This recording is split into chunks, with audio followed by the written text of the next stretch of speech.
3 months ago, Curtis Blaydes and Derrick Lewis were set to square off in a heavyweight main event that had immediate implications for the UFC title picture. The fight was called off about a week away from fight night when Blaydes tested positive for COVID-19, promoting Anthony Smith versus Devin Clark to headliner status and postponing the meeting of Razor and the Black Beast. This weekend, the two heavyweight contenders will finally meet up, and the stakes are much the same as they would have been last November. Namely, while the winner of this Saturday's main event might have to wait his turn behind Francis Ngannou and probably John Jones, he will probably have earned a shot at whoever is holding the title once those two have had their turn and reigning champ Stipe Miocic has had his say. Good evening and welcome to the Sherdog Radio Network preview for UFC Fight Night 185, Blaydes vs. Lewis, also known as UFC Vegas 19. I'm your host, Ben Duffy of Sherdog.com, and with me is Keith Schillen, executive producer of the Loudmouth MMA Network, as well as a writer for Sherdog.com and a host and creator of numerous shows for Sherdog Radio, including MMA Past, Present, and Future, and of course, the Schillen and Duffy Show. Keith, how are you this evening? I'm good, brother. How you doing, man? I'm doing all right. Got my power back on. Those who don't know, I live in Houston, Texas, where over 2 million people were without power 2 nights ago.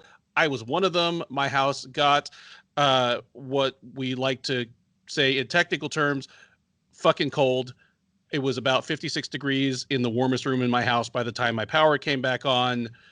I literally I took all my freezer food and threw it on the back porch, took all my fridge food and threw it in the garage, and it was all perfectly fine. It was really damn cold here. Yeah, and right away when you say 56 degrees, I think of all those like tough guys who be like, "It's not even that cold. I live in an insert cold area." Listen, if you think that, don't be a prick. There's like some people are gonna die from this, so don't be a prick. Yeah, and the thing is, I can understand where they're coming from because I grew up on the East Coast in an area that got a lot of snow. I spent a lot of my adult life living in the Rocky Mountains in Salt Lake City, and I was the dude who'd go out and shovel his driveway in basketball shorts. Be like, this is great. But there's a difference between being a knucklehead for half an hour, knowing that you're going to go inside, take a hot shower, and have some cocoa, versus just sitting there. It's getting colder. You can't really move and do much, so you're not generating any heat. And most importantly, you don't know when it's going to get warm again. You know, it's the same way that you haven't really been hungry until you don't know where your next meal is coming from. Like, there's a difference in being cold when you don't know when it ends. It sucked. Even as someone who's lived cold places, like that was not a pleasant experience. And literally millions of people had it worse than me or continue to have it worse than me. So, my thoughts are with them. Thank you. With that out of the way, we got 15 fights tonight. Sorry to interrupt you. What is funny that we got the guy who lives in Texas and the guy in New England, and we're talking about how you lost power from snowstorms, not the guy from New England. Yep. Yep. Yeah. It's been something. We got 15 fights. I don't know if this card is stacked from a talent standpoint or a standpoint of divisional relevance, but it is just stacked with fights. There's a lot of fights, 15 fights. It will tie, whichever card it was last year for the most fights on a UFC card, assuming they all make it through weigh-ins and make it into the cage. I'm just going to come out and say it. There's not a whole lot of good stuff on this card. There aren't that many fights that have big implications for their division, obviously, other than the main event. There aren't too many where I even go, oh, that's definitely going to be a banger. Let me ask you this. What's the fight on this card that you are second most interested in seeing? And that's assuming that Blaydes versus Lewis is number one. I mean, if that's not the case. Yeah, it's probably still, we already made our predictions weeks ago. I'm not changing my prediction.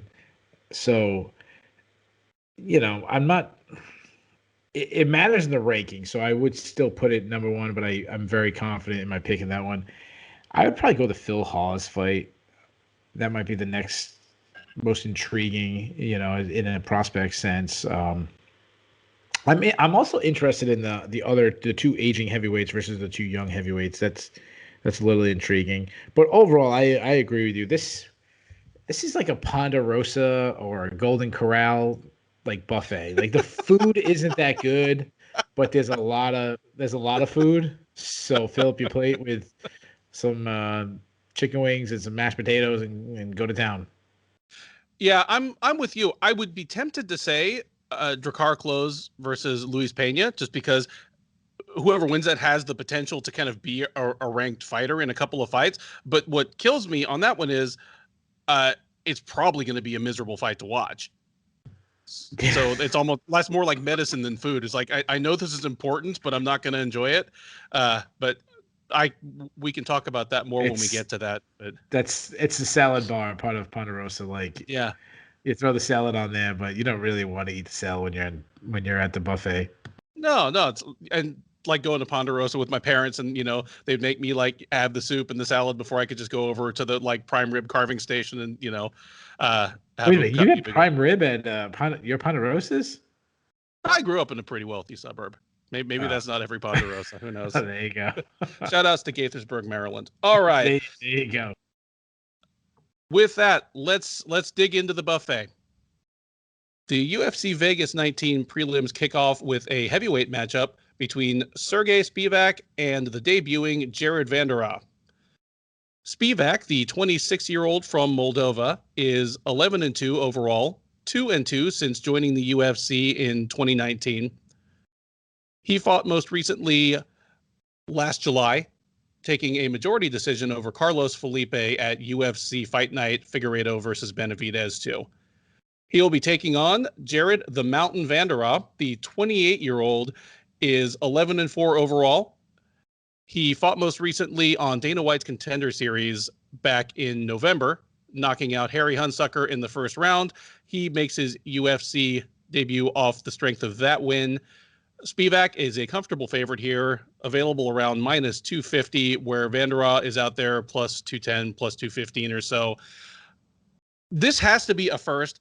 This has to be the first fight between two UFC heavyweights that both fought their way into the UFC off of beating Tony Lopez. Now, I like Tony Lopez. I've watched more King of the Cage than any human who is not employed by King of the Cage probably has. But Tony Lopez is 47 years old. Spivak beat him 2 years ago. Vanderaa beat him a year ago. And that was both their last wins before joining either the UFC or going to Dana White's Contender Series. That is a scathing indictment of the quality of the UFC heavyweight division right now. That's what it takes. Like, you've just got to convincingly beat a 45, 46-year-old journeyman who his record, I'm not looking at it, but he's probably like 50-30 right now. Yeah. And I mean, he's not even the King of the Cage champ anymore. And that's what it takes to get into the UFC. That's a little depressing. I've been underestimating Spivak since he got to the UFC. I saw a not very big guy who's an okay athlete and is okay at just about everything. And I still feel that way. But again, it's an indictment of the UFC's heavyweight division that's been enough for him to get to 2-2 in the UFC. And I'm favoring him to get to 3-2 because Jared Vanderaa, from what I've seen of him, he is only good at one thing, and that thing is being huge. He has a bunch of knockouts on his record, but it's just big man power. He's not that sharp a striker. He was eating a lot of strikes on the Contender Series until just he overwhelmed the guy. He hit him more, he hit him harder. But I don't see Jared Vanderaa making a splash in the UFC at all.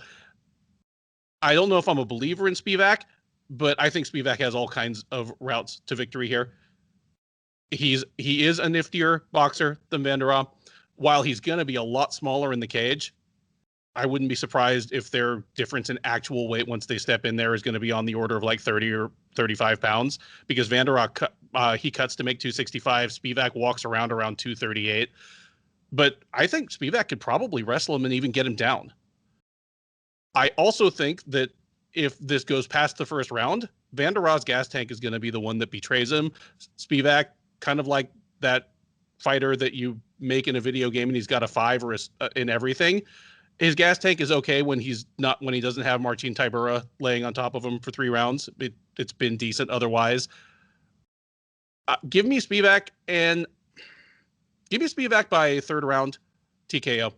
He wears Vanderaa down and either takes him down or busts him up on the feet in the third round. Give me Sergey Spivak by third round TKO. All right, so we get the battle of the two legendary fighters students. We have Fedor Emelianenko's student and Sergey Spivak, and Dan Henderson's student and Jad Vanderaa. So this is a fight that was supposed to be scheduled before. We actually previewed this. So all I did was just transfer my notes from the last time. So if you don't want to listen to what I said again, and you've already heard it, fast forward, I guess. I'll start with Spivak. He's on the feet, flat-footed. A little flat-footed, but he's got a pretty decent jab. He pieced up Carlos Felipe with just his jab. He throws straight punches down the pipe. You got to like that. Throws some kicks, though I wouldn't say he's a kicker. Defensively, he kind of just pillars, kind of covers and pillars. Good takedowns, solid entries. He loves a single leg. If you get in the clinch, he can go upper body too, lateral drop. Or will just kind of push you against the cage and grind against you on the fence. Also, if he's on top, he's more of a ground and pounder than a submission threat, though he can get some subs. Vanderaa trains under Dan Henderson. I know he's also trained with Dominic Reyes. He was a training partner. I can't remember which fight he was like a main training partner, Dominic Reyes. He's also flat-footed. He's slow, pretty unathletic. Similar to Spivak, he kind of works behind a jab. Though he loses his punching power because he pulled his head back. He also struggled to check kicks in one of his regional fights against Renan Ferreira. Ferreira was kind of piecing up his legs with that. He wants to get to the clinch where he can dirty box, kind of very similar to Dan Henderson, pull down on the back of the head and kind of land some uppercuts. He's an okay wrestler at best. Looks for not a guy who enters on the hips. He's more of an upper body locks, trips, weak takedown defense.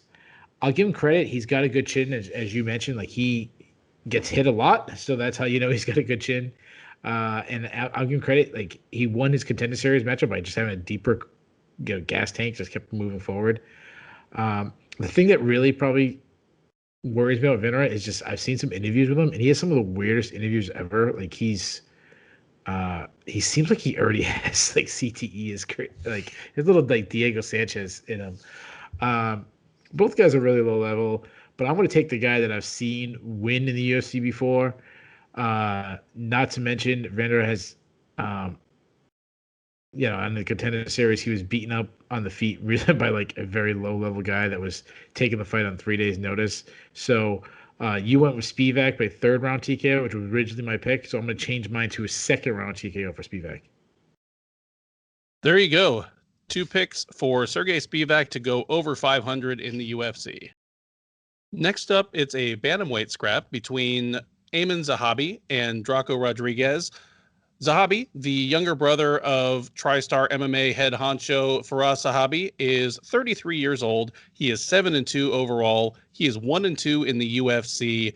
He is on a 2-fight losing streak, having lost to Vince Morales back in May of 2019. Previous to that, he lost to Ricardo Ramos back at UFC 217 all the way back in November of 2017.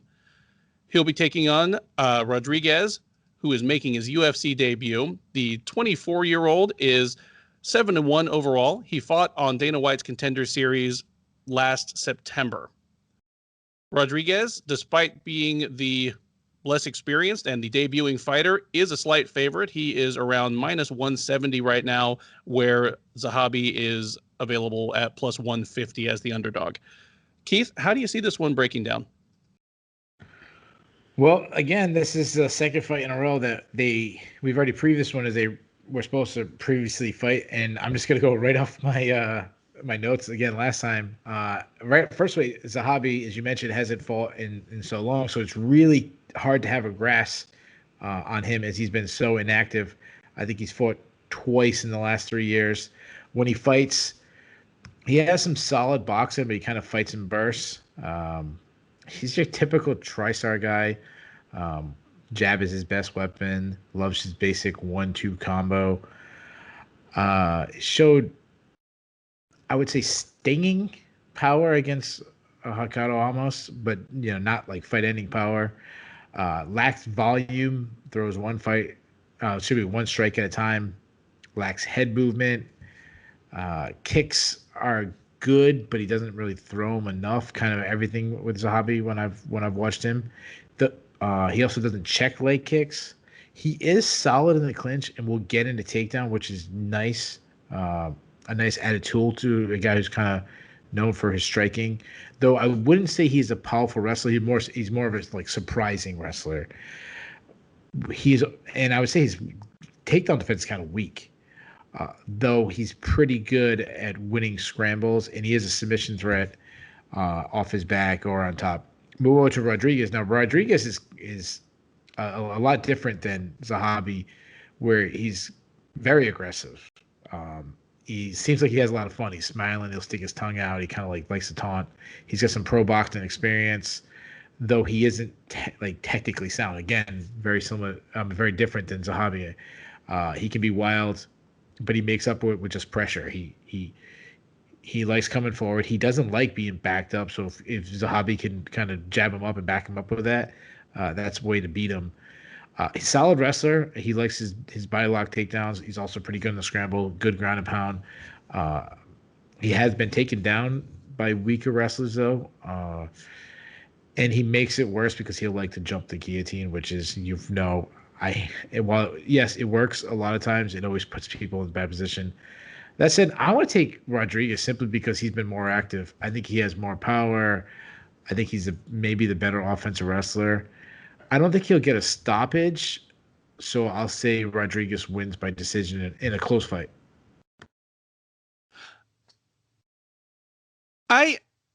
Funny thing about Zahabi is he definitely has that TriStar look in that, well, not just because he looks like Faraz, but he has the look of a TriStar fighter in that, yeah, definitely the jab is his best weapon, his kind of go-to tool. But he's also a little more reckless, I think, than your average TriStar fighter, at least on the feet, which is the thing that's strange to me, because I think of TriStar as a place where fighters will go and they will become very conservative in the stand-up.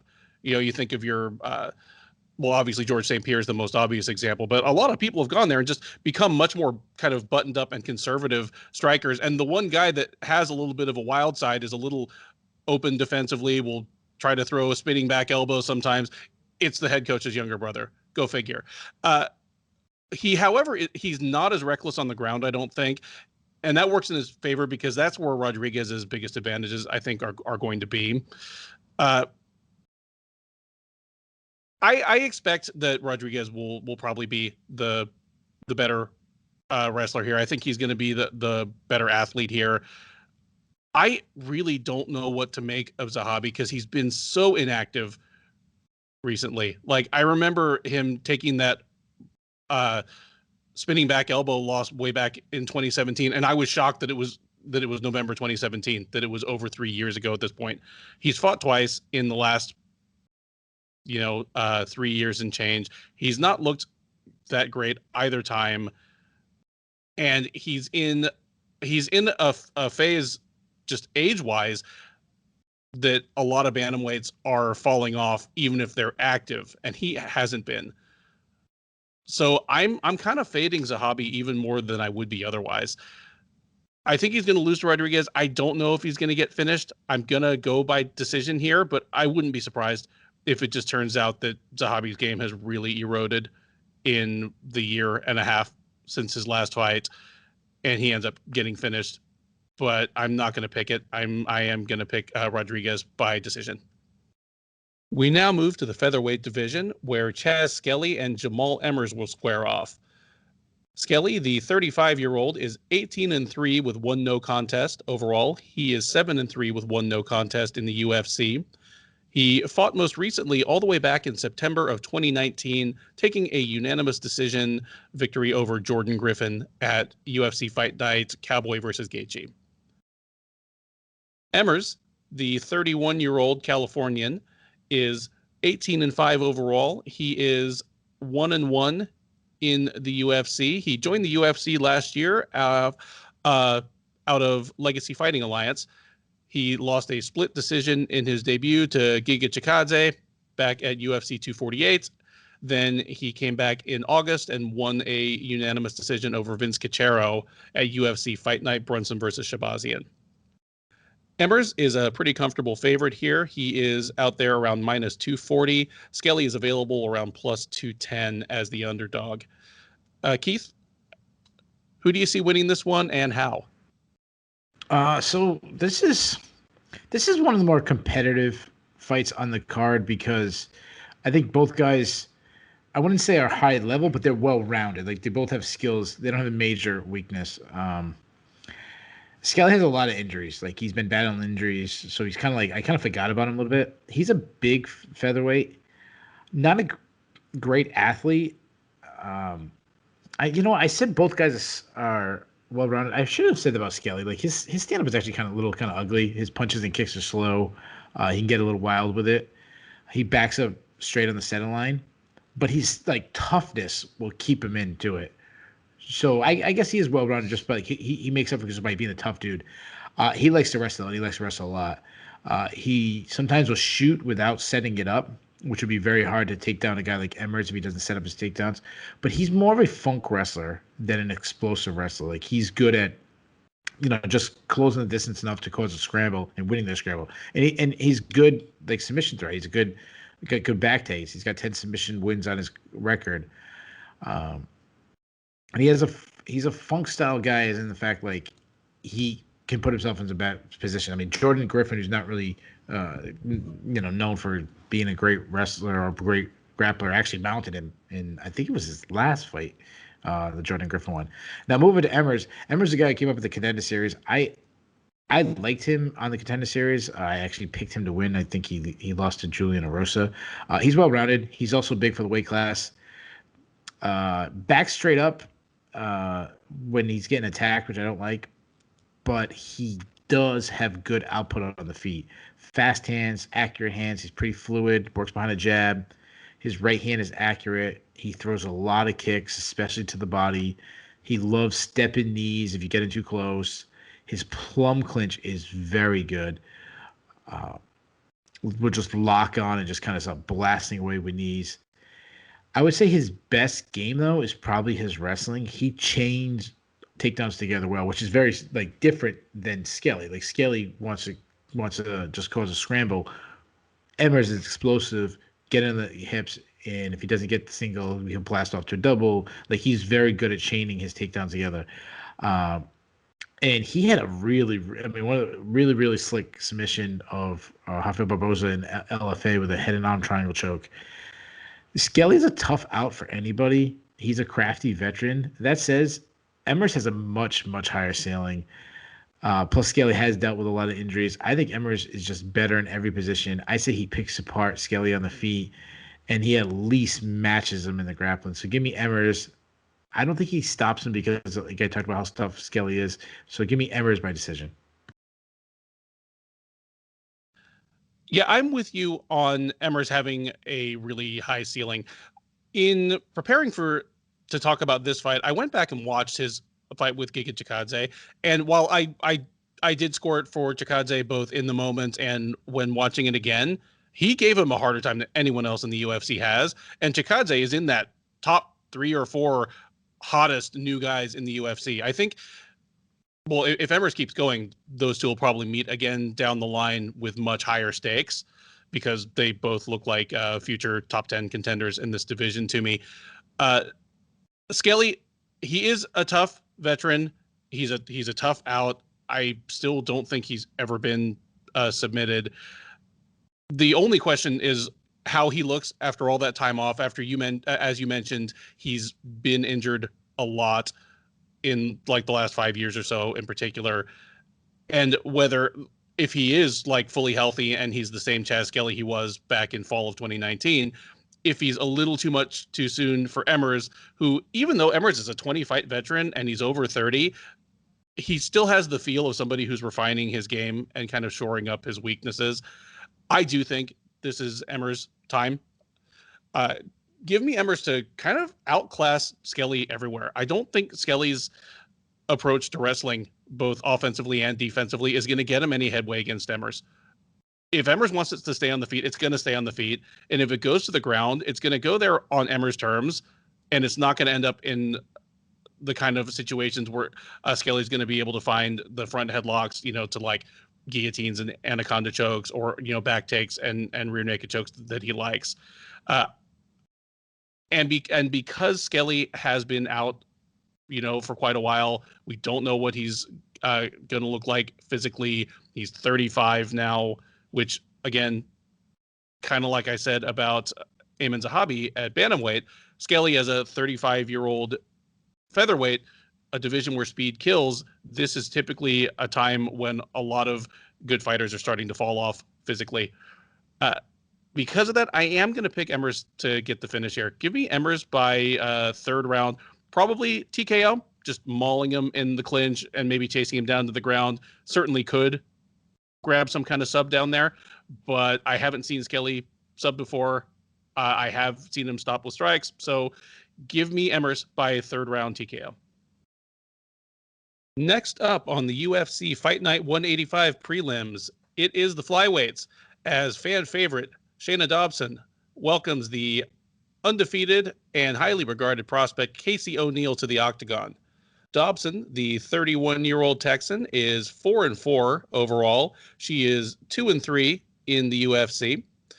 She fought most recently back in August of 2020, where she snapped a 3-fight losing streak and notched what I believe is the biggest upset in UFC history, or was at the time the biggest upset in UFC history, when she knocked out Maria Agapova in the second round of their matchup.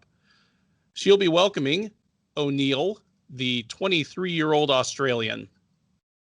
O'Neill is a perfect 5-0, the first 4 fights of that record taking place in Australian mainstay Eternal MMA. She switched over to Abu Dhabi Warriors late last year, and she won her debut there by second round knockout over Christina Stelio. Perhaps moving to the United Arab Emirates drew the attention of the UFC. Maybe she was on their radar anyway, but either way, she is making her debut here. She is also favored to win that debut, currently sitting around minus 150 as the favorite, where Dobson is available around plus 125, plus 130 as an underdog. I'm excited for Casey O'Neill in the UFC. She is physically a for real flyweight. She's tall and rangy, but she's not skinny. She's pretty strong. She can do a little of everything. She's a good striker. She identifies as coming out of Tiger Muay Thai, but she's not really a Muay Thai style fighter. And I would even say that her ground game is probably her best skill set right now. And it's definitely the skill set where she will probably have the best advantage in this fight. Dobson's a good kickboxer. She throws punches in combination. She has pretty good power. She at least has more of a gas tank than Maria Agapova. So there's that. I'm tempted to take Dobson in this one just as being a little too much too soon, and, well, having the experience at kind of embarrassing the highly touted prospect. But I don't think it's going to happen. O'Neill, she appears to have a fine gas tank, which was the problem with Agapova. She came out like a house on fire in the first round and just completely gassed herself out. I don't think O'Neill will do that. And I don't think Dobson has any one skill set that's going to give O'Neill much pause. Give me Casey O'Neill in a pretty one-sided decision. O'Neill by decision. I'm not a coming out party. This is not going to be a highlight reel fight. I don't expect her to even probably threaten to finish Dobson here. Dobson is definitely a step up from the women O'Neill was fighting back in Australia. But yeah, O'Neill by pretty easy decision. All right. You didn't want to take Shana Dobson to be on a 2-fight winning streak. Shana Dobson, she's not very athletic, as I think you mentioned. She is a boxer, though she kind of lacks power. She's not a big hitter. She keeps her head on the center line, very hittable. She will sneak in a takedown. She did it against Agapova, though she's a terrible defensive wrestler herself. I'll give her credit. She will throw up submissions off her back, uh, though she won't have to get it. And while, yeah, she pulled off this huge upset against Agapova, and I think you mentioned it's the biggest betting underdog in history. Um, I want to throw it out there to the listeners. We're not saying it's the biggest upset in UFC history. Like, I think Matt Serra is not going to George St. Pierre is. He means betting wise, like pure Yes, according to Vegas. numerically. Yeah. I can't get past the fact that Agapova was absolutely dominating her until the comeback came. So I'm still not too excited about Dobson. Like, Agapova lost that fight. I don't think Dobson won it. Now move over to O'Neal. I haven't seen much film on her. I'm not going to pretend like I have, but I've only seen 2 of her fights. I love that she's 23. Like, that's always the thing that jumps out to me. You mentioned that she trains at Tiger Muay Thai, but might not. Either way, if she's been training at all at Tiger Muay Thai, that's always a good thing. You know how well that they do, especially grooming fighters. We saw like how good the stand up of Ian Heinisch looked after he went training camp, and Khalil Roundtree. From what I've seen her on the feet, she is a Muay Thai stylist. Like, on the feet, she fights like a Muay Thai fighter, though she is very raw, not close to a finished product. She's a high volume striker, fast hands, pretty accurate, though she keeps her chin kind of high. I agree with you. She's a better grappler, but she's not a wrestler. Her takedowns are kind of ugly. She kind of reaches a little bit, but if she gets you down, she is solid grappler. She's got some good ground and pound, and she is a submission threat. I think she got 1 submission early in her pro career. She got a couple as an amateur. Dobson has way more high level experience. She might be the better wrestler. However, I know she isn't good. I'm just gonna strictly go with the unknown of O'Neal. O'Neal is young, so she has so much room for growth, and like setting the bar at Shana Dobson isn't that high to get over. So I'll agree with you. I'll take O'Neal by decision also. Next up, it is a battle of debuting featherweights as Rafael Alves and Pat Sabatini prepare to square off. Alves, the 30-year-old Brazilian, is 19-9 overall. He fought on Dana White's Contender Series last August, choking out Alejandro Flores with a second-round guillotine choke. He'll be taking on the debuting Pat Sabatini, who steps in on short notice for Mike Trezano, who was forced to withdraw from the fight. Sabatini, 30 years old as well, is 13-3 overall. He fought most recently back on December 18th against Jesse Stern in Cage Fury Fighting Championships, winning by second-round armbar. If the name Sabatini rings a bell to you and you are the type who follows regional MMA, it may be ringing a bell because last February he chose to snap instead of tap and lost by a first-round armbar where his arm just completely came apart. One of the more gruesome injuries of last year. Frankly surprised that he recovered in time to fight twice more last year. And hey, he has now made it to the UFC on short notice. Alves is a slight favorite, sitting around -190. Sabatini is out there at +160 or +165. How do you feel about this one, Keith? So this is actually one of the more intriguing fights, even though it was kind of thrown together last minute. Alves is a Contender Series guy, very athletic, has a capoeira style to his game. He fights from both stances, which kind of makes it even more unpredictable. He loves spinning attacks. He loves flying knees. He'll throw in like a jumping high kick. He's just, that capoeira style. Fast hands. He throws everything hard.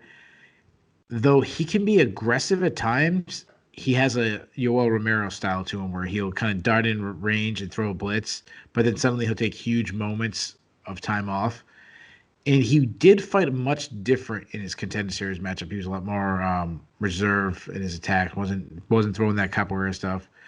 He's also been rocked multiple times in fights due to being super aggressive. That's going to happen.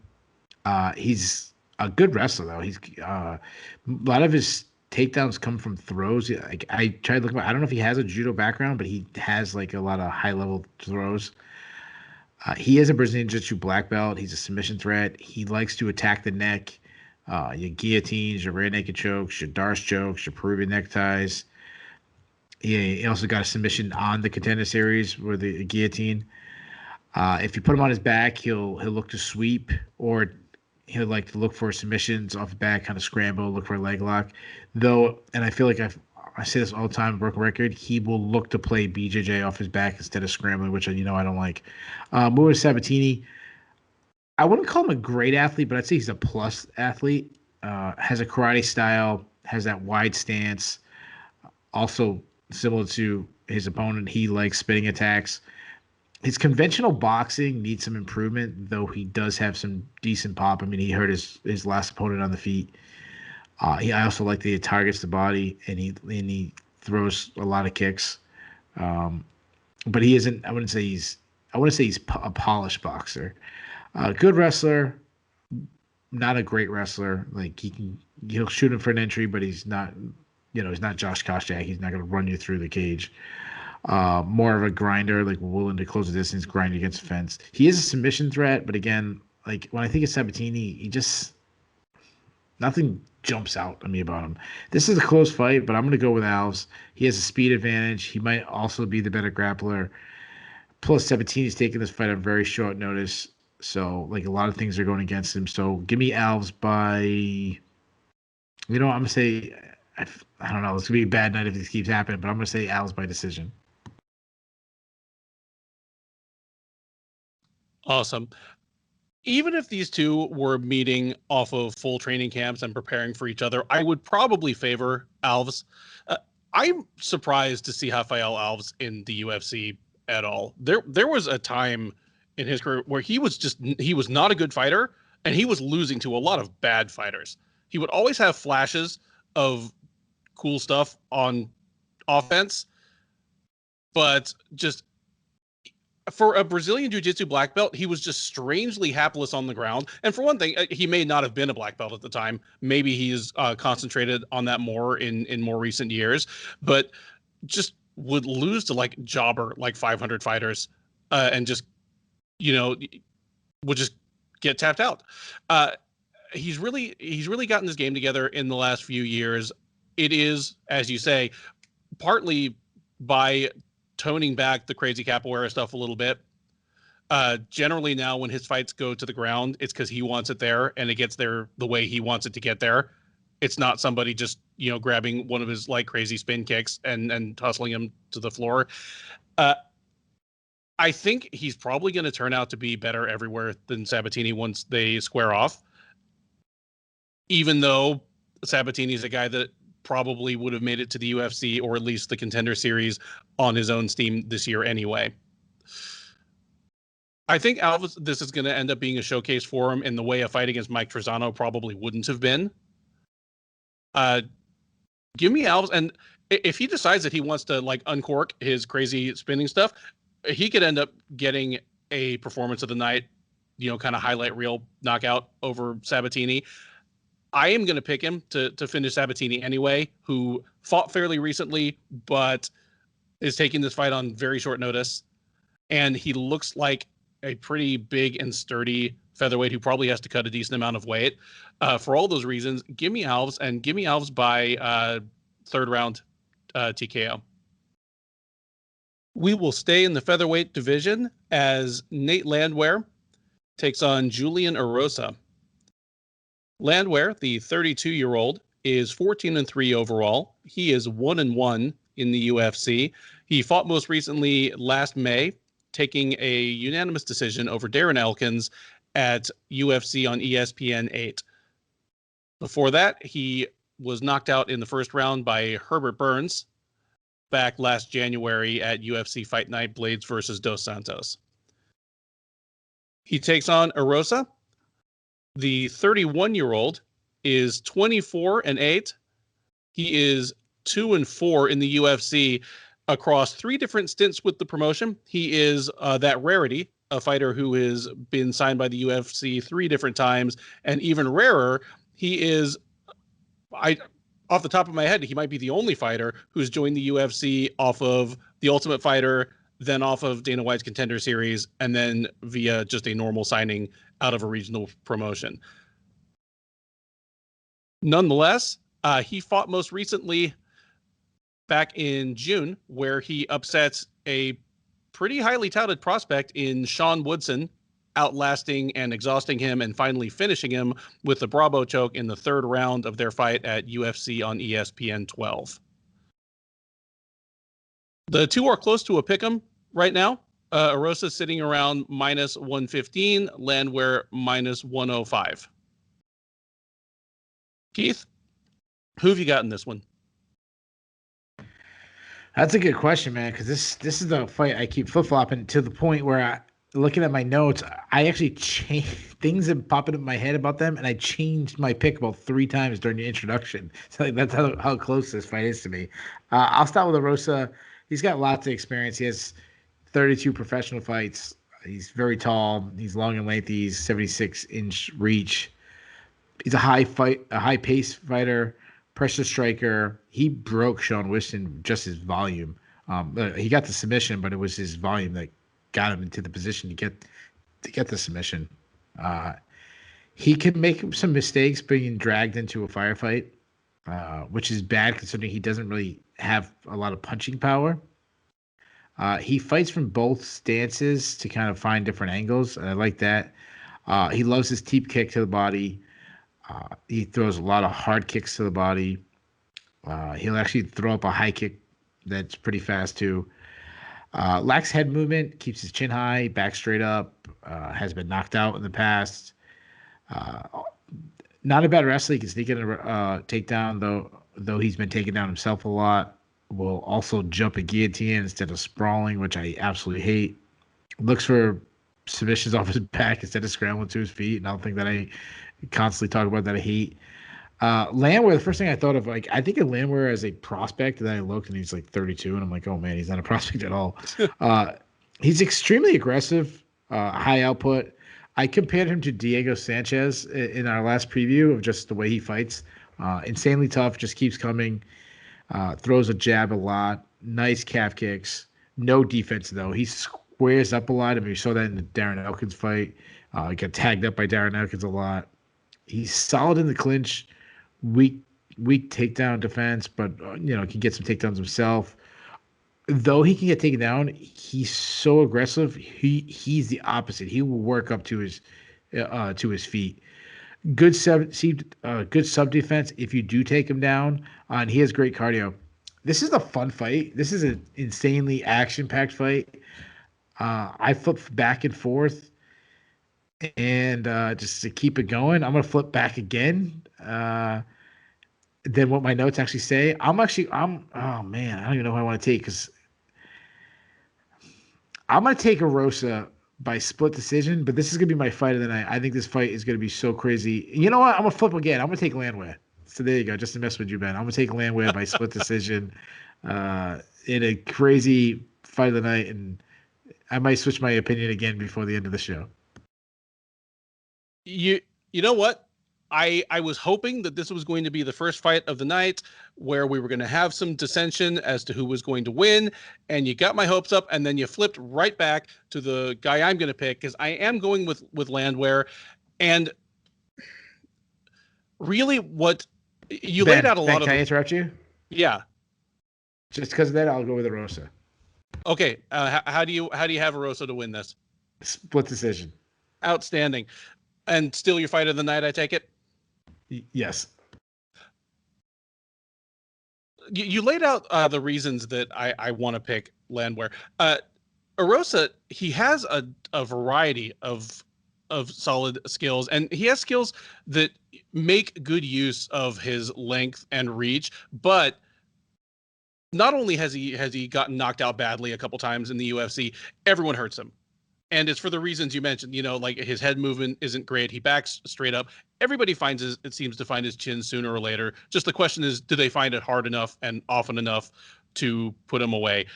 Maybe this is just stuck in my head because I was on press row, like 12 feet away when Julio Arce just completely erased him with a head kick. But Landwehr is exactly the kind of fighter that he's going to find his chin. He's so aggressive. I would be with you in calling this the fight of the night if I was confident it was going to go past the first round. I'm not confident it's going to go past the first round. Give me Nate Landwehr by first round knockout. And it's not because I think he is enormously better than Erosa. He isn't. It's just the way I think their styles, the way they respectively start fights, line up. I mean, if this goes past the first round, it's anybody's fight. In fact, I'd probably even lean Erosa if he makes it out of the first round without getting knocked out. But I don't have confidence that that's going to happen. So give me Landwehr by first round knockout. The UFC Fight Night 185 prelims move on, and it is a bantamweight matchup between a veteran and an up-and-comer in Eddie Wineland versus John Castaneda. Wineland, the 36-year-old, is 24, 14, and 1 overall. He is 6 and 8 since joining the UFC off of the acquisition of World Extreme Cage Fighting. He fought most recently last June at UFC 250, where he was victim of one of the more memorably chilling knockouts of the year, getting one-shotted by Sean O'Malley in the first round of that fight. He will be taking on Castaneda. Castaneda, 17 and 5 overall, 0 and 1 in the UFC. He did compete way back in 2017 on the very first season of Dana White's Contender Series. He won, but back in 2017, of course, not everybody who won instantly got signed to the UFC. So he went back to Combate Americas to labor on for a few more years. He joined the UFC last July and lost a pretty lopsided or one-sided debut matchup to Nathaniel Wood. Nonetheless, Castaneda is a slight favorite over Wineland. He's out there around minus 125 or 130, where Wineland is available at plus 110. I'll just say right off the bat, I think people are fading Eddie Wineland too hard. His record is 6 and 8 in the UFC, but part of that is that he came in as a bantamweight contender out of the WEC, and he came out, I mean, aside from the Showtime kick, one of the last great highlights that the WEC ever gave us when he slammed Ken Stone halfway to the center of the earth and just, knocked him out. Because of that, he's been fighting pretty much the best of the best since the moment he set foot in the octagon. Maybe people saw him just get lanced by O'Malley and just assumed that Wineland is toast, but I don't think Wineland is toast. I think Wineland is still a UFC quality bantamweight, and I'm not sure that John Castaneda is. I'm a little surprised at the odds, and I'm going with Wineland in this one. Wineland's problem is that his striking style was never going to last. Like, this is exactly what his striking style was going to look like once he got into his late 30s, just hands too low, dependent on kind of like Anderson Silva style head and upper torso movement to get out of the way of punches. Sean O'Malley showed what's going to happen when a serious like phenom type prospect with fast hands runs up against that. But I've not seen anything from Castaneda that tells me that he's going to be able to do that to Wineland.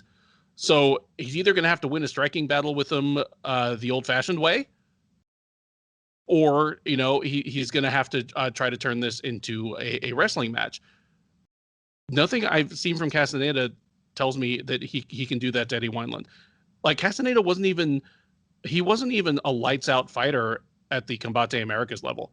I don't think he's long for the UFC. He's not a big bantamweight. He's not rangy. He's not especially athletic.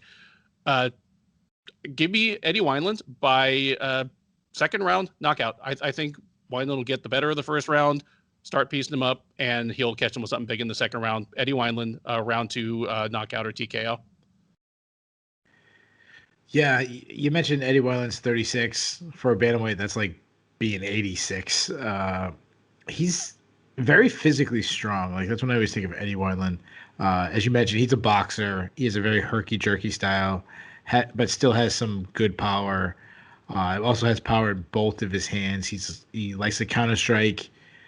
I think his hands are still pretty fast, though not as fast as it was in his prime days, which you expect at 36. You mentioned he relies on his head movement because he has good head movement. He keeps his hands very low, has that slip and rip style.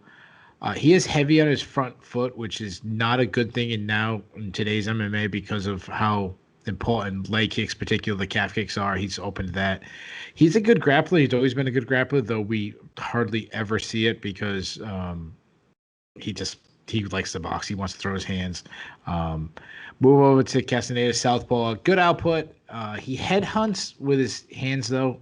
Kind of ignores the body with his hands. He struggled with the length of Nathaniel Wood. And what I didn't like about the matchup against Nathaniel Wood is he didn't really do anything to close the distance. Like, he basically just got outworked from the distance for 15 minutes and didn't try to change anything. That's very frustrating. Well, I said he headhunts with his hands. He does do a lot of body work with his kicks. He loves to kick, loves the body kicks on the orthodox fighter, which Wineland is. Throws a lot of leg kicks, which could be an issue for Wineland. He's a good wrestler, solid in scrambles. I wouldn't call him a great in either position. He is a submission threat, though. He has 6 submission wins. I think this fight is closer than you think, just because I don't trust Wineland at this age, to continue. Especially last time we saw him, he got knocked out brutally badly by Sean O'Malley. But Sean O'Malley would absolutely waste Castaneda. So take that when you say. Castaneda could look for some takedowns, though I doubt he out-grapples Wineland. So I expect this to be on the feet. To me, it's going to come down to Castaneda's output versus Wineland's power. I expect it to be close. I think people will be debating decision. I'm going to lean towards the old man, too. I think Wineland's going to land the heavier shots, and I think he's going to win split decision. So it's my second split decision pick in a row. Well, if you're right, we'll have plenty to talk about on the recap. Next up at UFC Vegas 19, it's the lightweights as Drakkar Klose and Luis Pena square off. Klose, the 32-year-old, is 11-2-1 overall. He is 5-2 in the UFC. He fought most recently last March, getting knocked out early in the second round by Beneil Dariush at UFC 248. Pena, the 27-year-old, is 8-3 overall. He is 4-3 since joining the UFC off of the 27th season of The Ultimate Fighter. He fought twice in 2020, losing to Kama Worthy by third-round guillotine choke back in June. And then in February, he won a unanimous decision over Steve Garcia at UFC Fight Night Benavidez versus Figueiredo 1.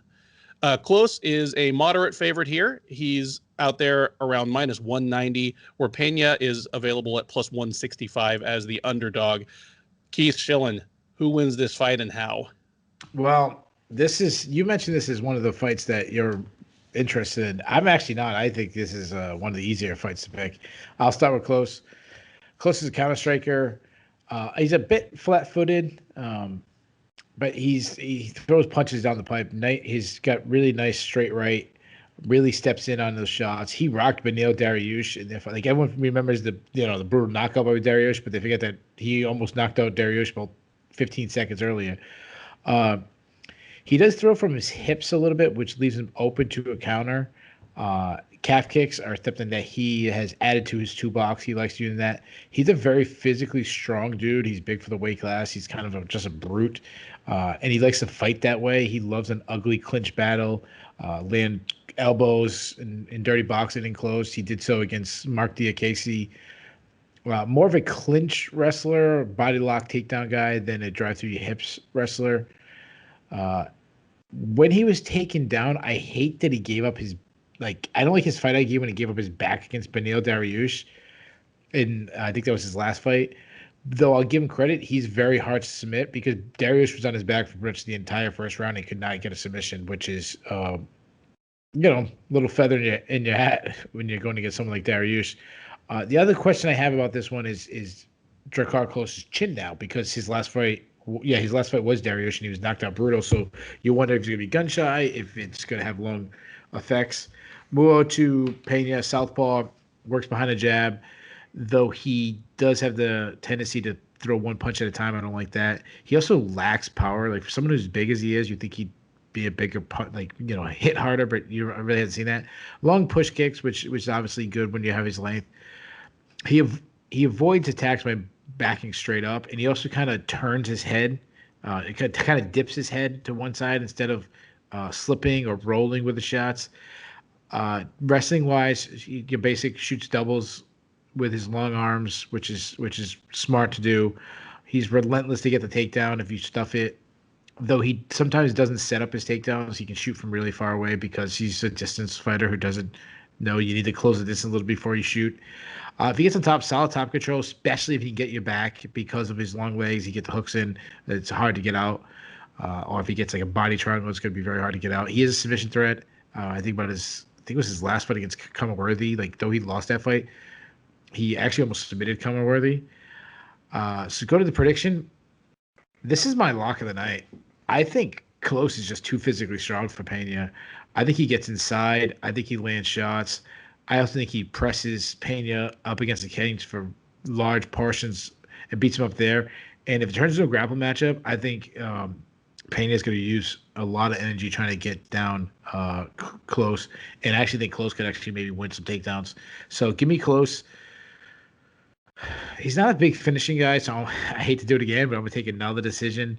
But I don't think the fight is going to be close, pun intended. Yeah, I did say off the top that I found this fight interesting. I find it interesting just because of the implications. If Klose wins, he's a guy that's kind of sneaky on the outside cusp of the top 15. Whereas if Pena won this one, it would be easily his best win in the UFC and a bit of a coming out party for a guy that gets a lot of attention just because of his visual hook. It is not a fight I'm interested in because I think it's going to be an exciting fight or because I think it's going to be a terribly close fight. I'm actually very much with you on this one. 7 fights now into his UFC career. Pena just still feels ultra raw to me. He seemed raw on The Ultimate Fighter and for like his first fight or two after that, like at the finale, and then when he fought Trizano, who I believe Trizano was the guy that won that season. But he just seemed like a guy that had all the potential in the world, but just hadn't really put together any of his individual skills into like a coherent game. He still feels that way, and it's like 2.5 years later. It's almost getting to be shit or get off the pot time for Luis Pena. I don't think his job is in danger. I mean, he's still 4-3 in the UFC. He's never lost back-to-back fights. But if he wants to be more than just another guy that everybody remembers because he has a funny nickname and he looks so distinctive, this is a fight he really needs to win. And he's never beaten a guy even remotely close to Klose's level. I mean, Matt Wiman, we didn't even realize at the time that Pena beat Wiman, like how bad Wyman's second run in the UFC was going to go. Steve Garcia, his last win, just, these are not high level fighters. And in the case of Wiman, not even UFC level fighters. Whereas Klose, his fights are not a whole lot of fun to watch. You'd expect a guy that's like jacked like that just presents like that to be a highlight machine. He really isn't, unless he's losing to Beneil Dariush. But he's just, all I see that Pena does well now, that like he does at an above average UFC level, is he's a good offensive wrestler. He did run into a guillotine in that last fight, but other than that, he's a sneaky good wrestler. I mean, he has the USA Wrestling logo tattooed on him for a reason, but that's not going to be enough against Klose. I don't even know if he'll be able to get Klose down. And if he's just stuck on the feet, like throwing single jabs, kind of throwing teeps up the middle, he's going to lose the stand up to Klose as well. Klose, I don't think Klose has a single finish in the UFC, so I'm not going to pick it to happen against someone in Ross who is pretty tough and pretty resilient. But give me Klose by a unanimous decision, probably sweep of all 3 rounds. And if there's an anti-fight of the night pick, I don't smoke, but this would be my smoke break of the night pick for sure if I did. But yeah, Drakkar Klose in a fight that, as you kind of alluded to, is not close. With that, we reach the final fight in the currently scheduled 9-fight preliminary card of UFC Fight Night 185 in the featherweight division, as Jared Gordon takes on Danny Chavez. Gordon, the 32-year-old New Yorker, is 16-4 overall. He is 4-3 in the UFC. He fought most recently last July, winning a unanimous decision over Chris Fishgold at UFC on ESPN 13, Kattar versus Ige. Chavez, the 33-year-old from Miami, made a bit of a splash last year, debuting in the UFC on very short notice against TJ Brown at UFC 252 and upsetting Brown to win a unanimous decision. Chavez is the slight favorite here. He is currently around -140, where Gordon is out there at +125 as the underdog. Keith, who wins this one? Well, this is intriguing. I mean, Jared Gordon's a veteran. That's he's always a tough out. Not a great athlete, a little flat-footed. His boxing is pretty, I would say, serviceable at best. Nothing spectacular. He makes a mistake of throwing one punch at a time.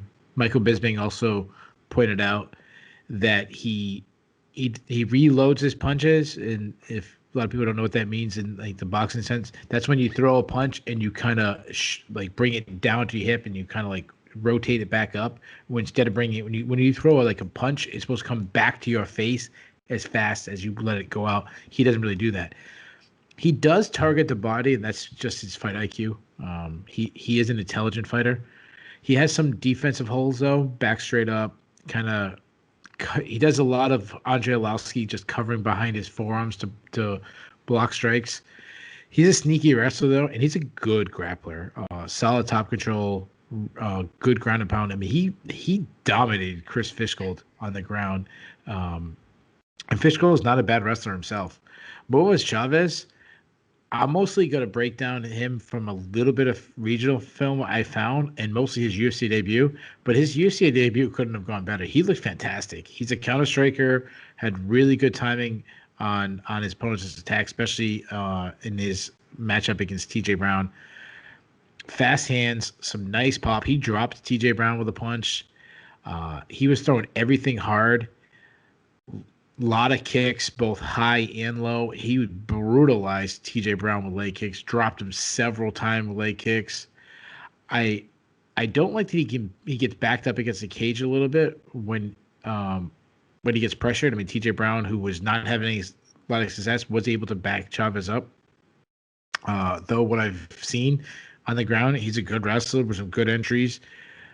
He showed great takedown defense in his UFC debut against TJ Brown. He's a Brazilian Jiu-Jitsu black belt. Though when I looked at his record, he doesn't have. I believe he doesn't have a single submission on his record, which is very shocking for BJJ black belt. I saw one fight on the regional team where he really gassed out and slowed down, but we didn't see that against TJ Brown. So I don't know which one is correctly to assume. From what I've seen, which I'm not super confident because I haven't seen too much of Chavez, but what I've seen, it looks great. I think he styles on Gordon. I think he's faster. I think he hits harder. I think he's more technically sound. I say he finishes him. Give me Chavez by second round TKO. Like you, I'm someone that I did not think all that highly of Chavez ahead of his UFC debut. For one thing, he debuted on such short notice that I think everybody in the space who isn't from Florida was just sent scrambling to YouTube. Luckily, a number of his fights from the local circuit in Florida are available on YouTube. And my first thought was that the guys he's doing this to just must not be that high a level. I almost dismissed him because of how good he looked. Just my thought being that, okay, a guy like this skilled and this slick, you know, either wouldn't have those losses he has, or he must just be like styling on really bad fighters. So I did not give him much chance to beat TJ Brown at all. For all the reasons you mentioned, I was proven completely wrong. He looked sensational, and that was on short notice. And nonetheless, didn't seem to have any gas tank issues. And I mean, he's fought 5 rounds on the regional circuit numerous times, and something like his first 8 fights all went to the final horn. So I'm going to say he has enough in the tank to make it work against Gordon, who is, Gordon is still a kind of good mid-level UFC featherweight. But if Chavez is as good as he looked last August, I agree with you. He does kind of style on Gordon. I think he's going to make Gordon look slow and clumsy on the feet in particular. And even if Chavez does get tired, I think he will have 2 rounds banked away by then. But yeah, give me Chavez by decision in a bit of a coming out party for an interesting new prospect, even if he's a 33-year-old new prospect. The UFC Vegas 19 main card kicks off with a heavyweight showdown between the veteran Andrei Arlovski and the up-and-comer Tom Aspinall. Arlovski, the 42-year-old Belarusian, is 30-19 with 2 no contests overall.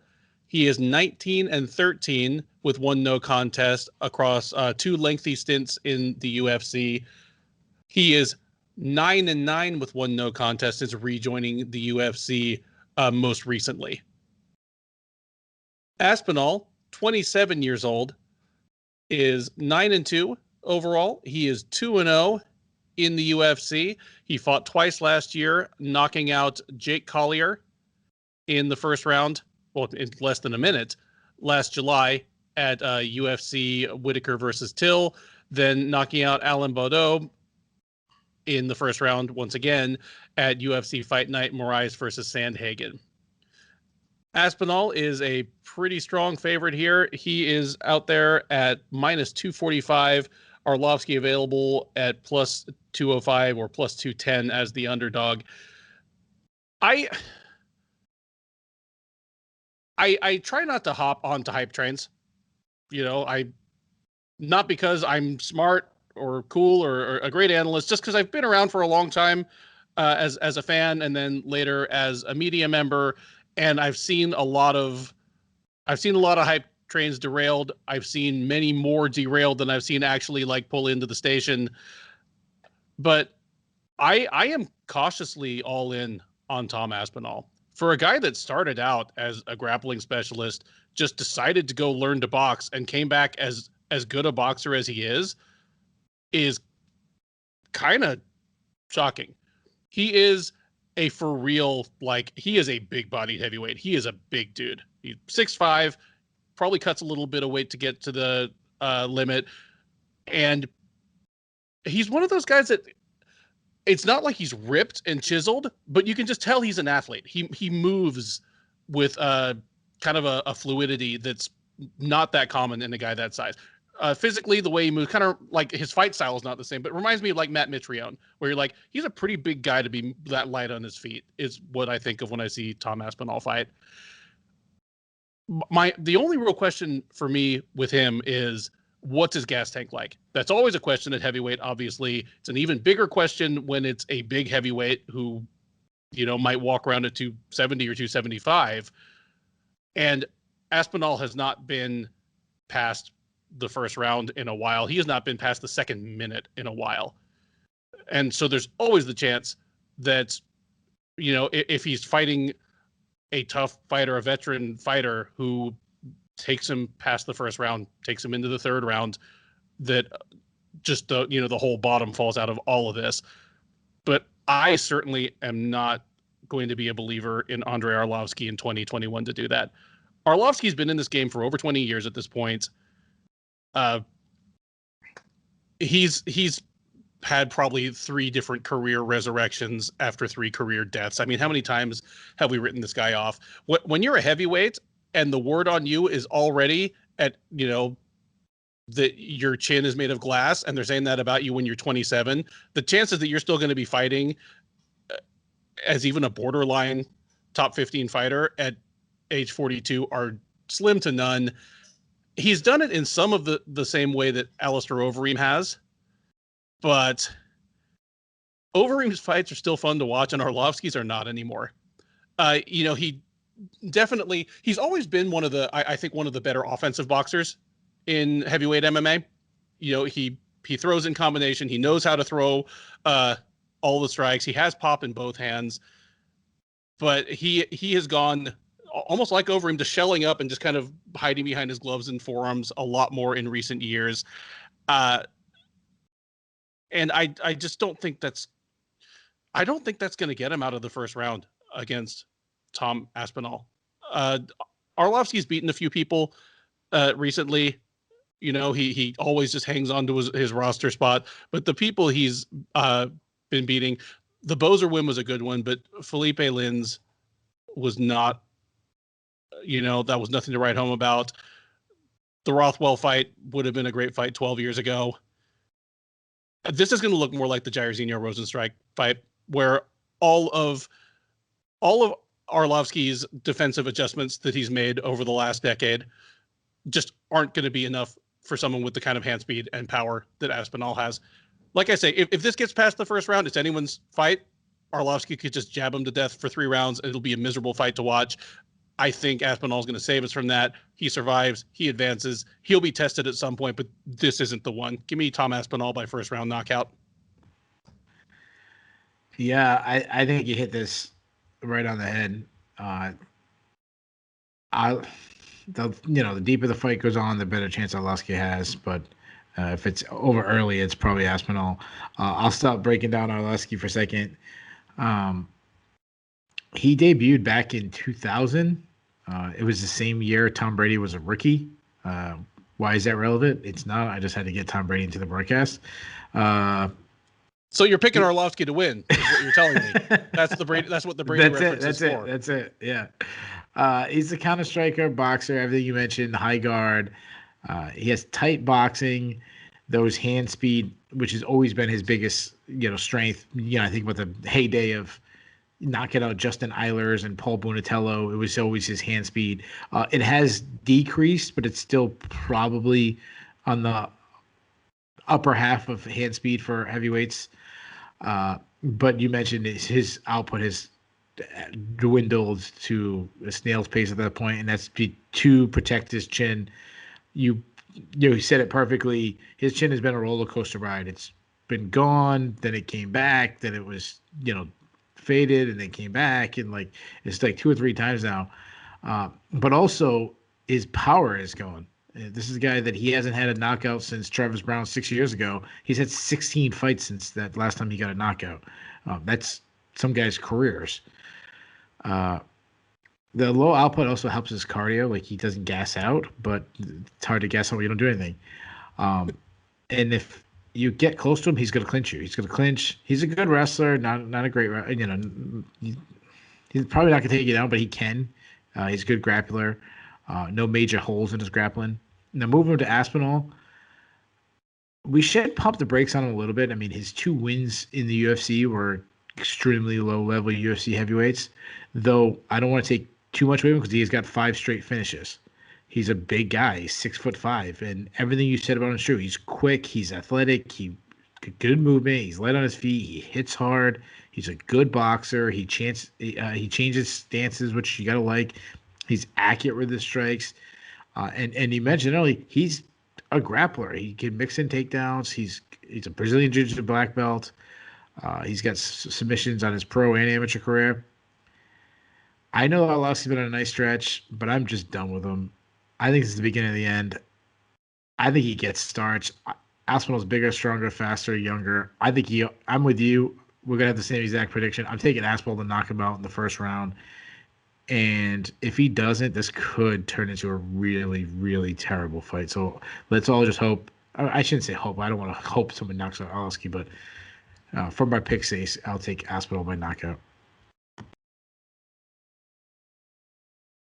Next up, it's the middleweights and another of several fights on this card that are postponements from previous cards, as Phil Hawes takes on Nassourdine Imavov. Hawes, the 32-year-old from New Jersey, is 9-2 overall.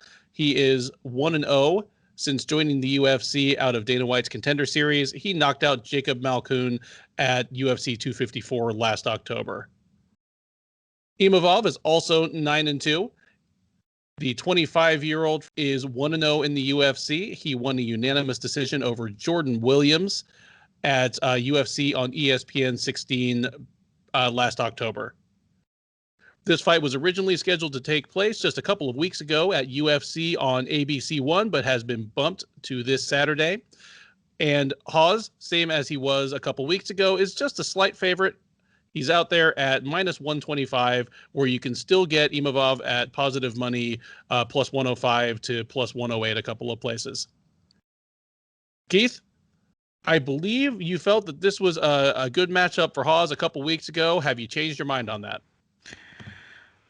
No, I mean, I don't like that he got injured. That's definitely doesn't make me feel more comfortable, but Hawes is finally living up to the expectations that we saw on him, was put on him early in his career.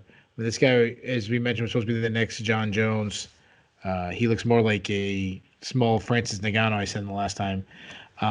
His losses, in fairness, they came to quality competition. He lost to Luis Taylor, PFL champion. He lost to Julian Marquez, who just picked up a win this past week. His other loss was Andrew Sanchez, who's, won tough.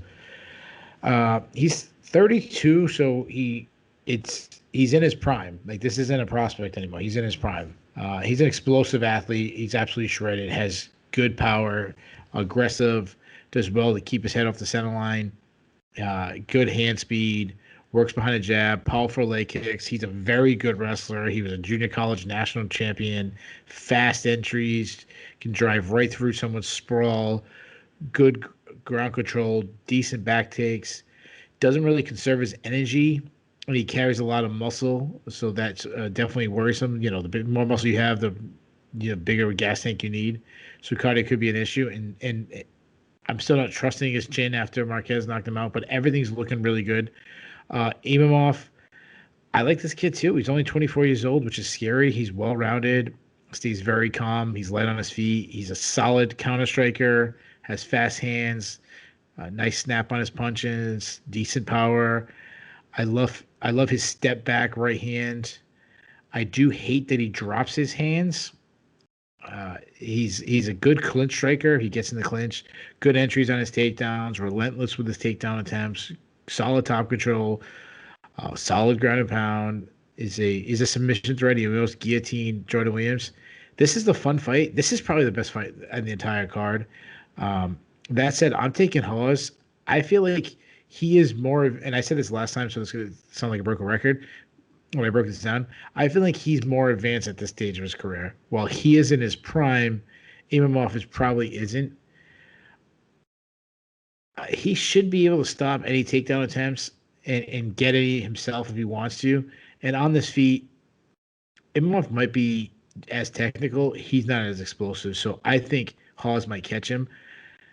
I says he just keeps turning around his career, and I think Hawes wins, and I think he wins by first round knockout. This is just going to be one of those nights that we agree on a lot of picks. I also have Hawes by first round knockout. I had him by first round knockout when we talked about this fight a few weeks ago. I agree that Imavov probably has a pretty high ceiling in the UFC, but just simply the time for Hawes is now. Imavov, he is a good technical striker. He throws a variety of strikes, but he prefers to be an outfighter, and he's not super high output. And I think both those are just going to work against him, against Hawes. I think Hawes will be able to get inside, make him uncomfortable, land more and harder shots. If I was confident that Imavov was the better wrestler, I would feel differently about this fight. But I'm not sure that he is, even though he is a very good wrestler. I don't think he's going to be able to get Hawes down, even if Hawes, enters with somewhat reckless abandon. Even if Imavov is hurt and just needs to go for something desperation, I don't think he's going to be able to get Hawes down, at least not in the first round. And like you, I don't think this gets out of the first round. If it goes past the first, I wouldn't say it's anybody's fight. I still favor Hawes, but it certainly gets a lot more interesting. But I don't think it's going to get there. So kind of like I said about, Landwehr versus Erosa, it's not like I feel Hawes is a 10 times better fighter than Imavov. Just the way their styles are going to match up, the spot they're at in their respective careers, it's just going to be Phil Hawes night. If they ran this back 2 years from now, it might look entirely different. But for now, this is Hawes' fight to lose. Give me Hawes by first round knockout, and probably something spectacular. Next up, it is another heavyweight delight, and it is another veteran versus youngster matchup as the ageless Alexei Oleinik takes on the up-and-coming Chris Daukaus. Oleinik, the 43-year-old Russian by way of Southern California, and I think he's even Ukrainian by birth. Man's got a lot of passports. Anyway, he is 59, 14, and 1 across a storied 2-decade career. He is 8-5 since joining the UFC to relatively modest expectations already in his late 30s. He'll be taking on Daukaus. The 31-year-old Philadelphia native is 10-3 overall. He is 2-0 since joining the UFC last year. He defeated Parker Porter last August with first-round strikes. He knocked out Rodrigo Nascimento Ferreira in 45 seconds last October at UFC Fight Night Moraes versus Sandhagen. Daukaus, the bookmakers are going with, they are not going with age over beauty. Daukaus is a minus 170 favorite. Oleinik out there around plus 150 as the underdog. Keith, who have you got?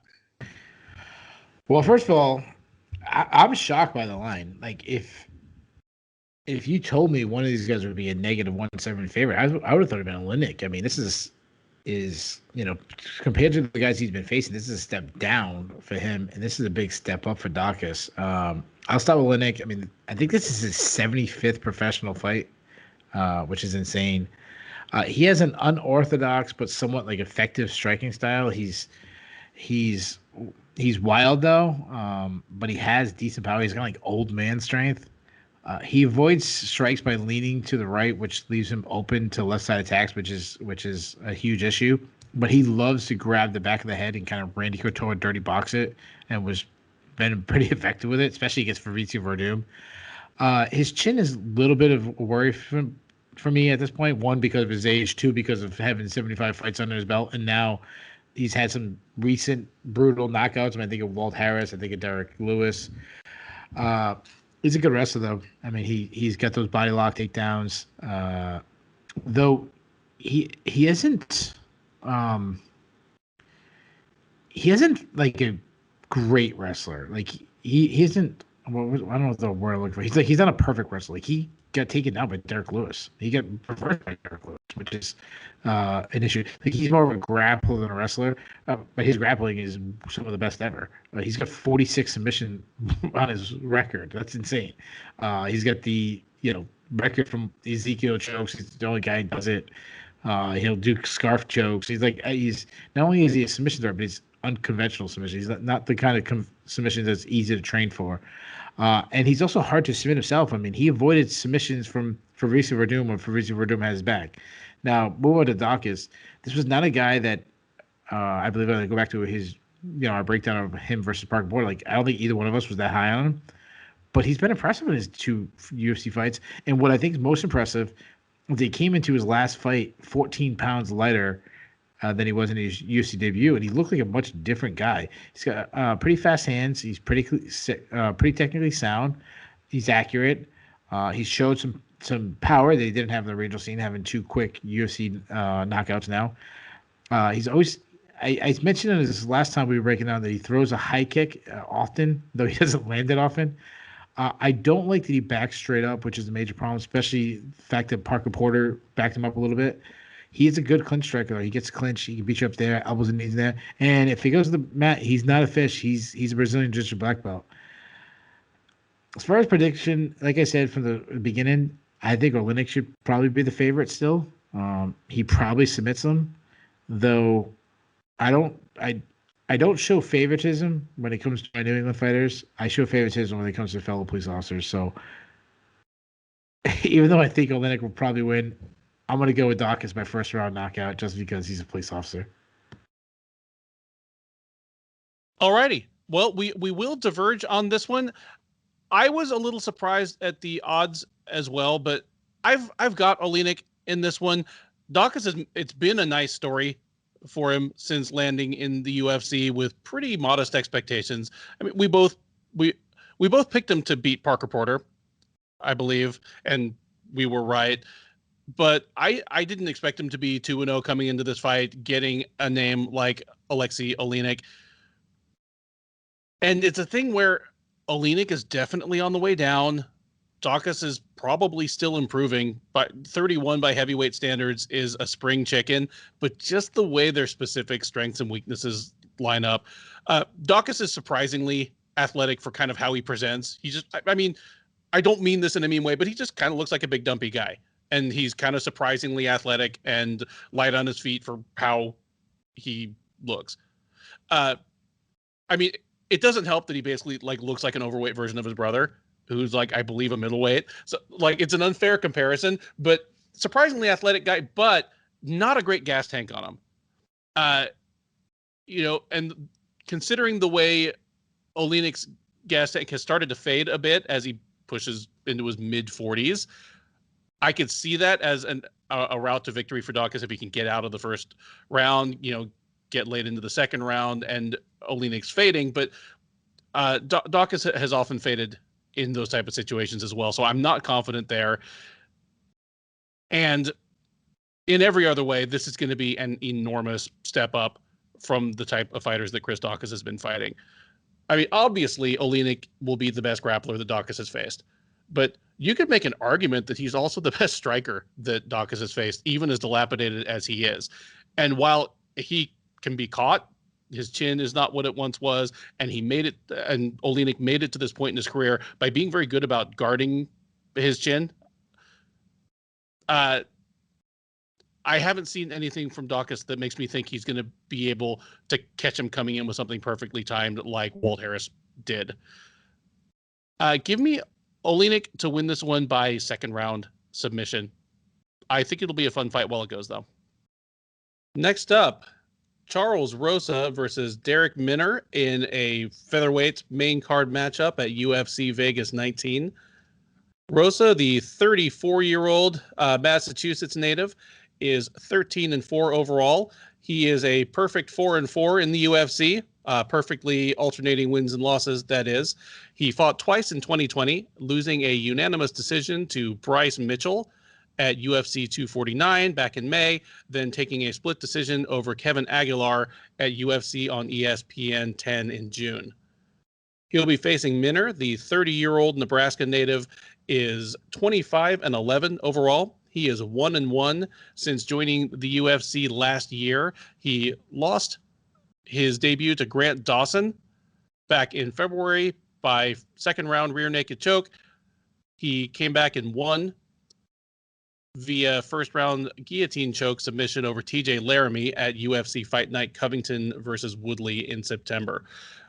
Rosa is a slight favorite here. He is minus 190, where Minner is plus 160 to plus 165. Keith, who do you like to win this one? So this is the weirdest fight on the card. Like I don't get why this is that high on the card. Really, really surprising. I don't know. Neither one of these guys are like future top 15 guys, and I don't know. Anyways, I'll start with Rosa. Switches stance a lot. He has that sideways karate style. He's elusive, good movement. I like that he has a lot of different attacks. Like he has a lot of variety in striking. A lot of it comes from with his kicks. His hands are kind of slow, and he single strikes. He's also open to attacks. I think I mentioned last time he fought, because he admires his work a little bit. He's been rocked because of this. Kyle Bochniak rocked him in the past. Shane Burgos, starched him because of it. He also hangs his hands low, depending on head movement. He will shoot in for takedown, though he isn't a powerful wrestler.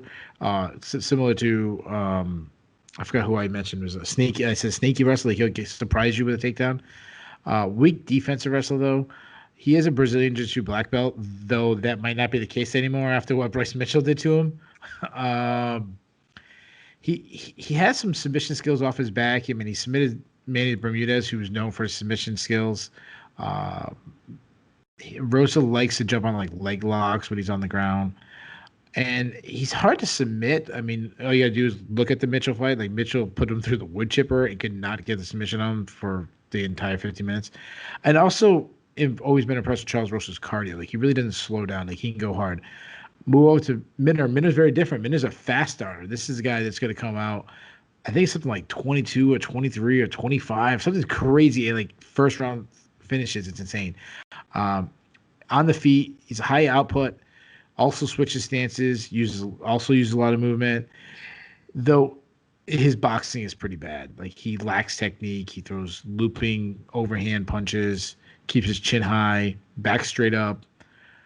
Also, he slips to the same side over and over again, which some high level striker is going to put him out because of that. Throws a lot of kicks. Doesn't have much power.